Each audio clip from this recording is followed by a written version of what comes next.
بسم اللہ الرحمن الرحیم۔ السلام علیکم دوستو آج کے پی ایس ایل 8 کے 17ویں میچ میں پشاور زلمی نے اپنی پہلی اننگز میں بیٹنگ کرتے ہوئے 20 اوورز میں 5 وکٹوں کے نقصان پر 197 رنز بنائے ہیں اور کراچی کنگز کو دیا ہے 198 رنز کا ٹارگٹ۔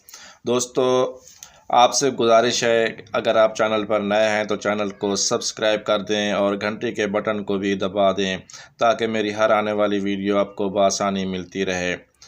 دوستو آج پشاور زلمی نے اپنی بیٹنگ اننگز کا آغاز کیا تو محمد عامر کی تباہ کن بولنگ کی وجہ سے پہلے ہی 3 اوورز میں پشاور زلمی کو 3 وکٹوں کا نقصان اٹھانا پڑا۔ اگرچہ اننگز کا آغاز تو مایوس کن ہی تھا، مگر پشاور زلمی کی مڈل آرڈر نے ذمہ کا مظاہرہ کرتے ہوئے ٹیم کا ٹوٹل 197 رنز تک پہنچایا۔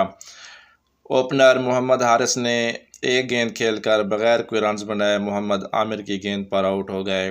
کپتان بابر اعظم بھی 3 گیندیں کھیل کر بغیر کوئی رنز بنائے محمد عامر کی گیند پر پویلین لوٹ گئے۔ اس طرح محمد عامر نے اپنے پہلے اوور میں کراچی کنگز کو بغیر کوئی رنز بنائے 2 وکٹوں سے محروم کر دیا۔ تیسری وکٹ سیم ایوب کی صورت میں بھی محمد عامر کی بال پر آؤٹ ہوئی بغیر کوئی رنز بنائے۔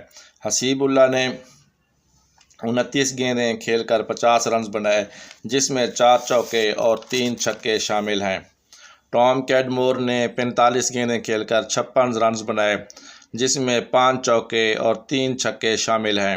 رومان پاول نے 34 گیندوں پر تیز ترین 64 رنز کی اننگز کھیلی، جس میں 6 چوکے اور 4 چھکے شامل ہیں۔ امیر اجمل نے 5 گیندوں پر 13 رنز بنائے، جس میں 2 چھکے شامل ہیں۔ کراچی کنگز کی جانب سے محمد عامر نے 4 اوور میں 26 رنز دے کر 4 کھلاڑیوں کو آؤٹ کیا۔ تبریز شمسی نے 1 وکٹ حاصل کی۔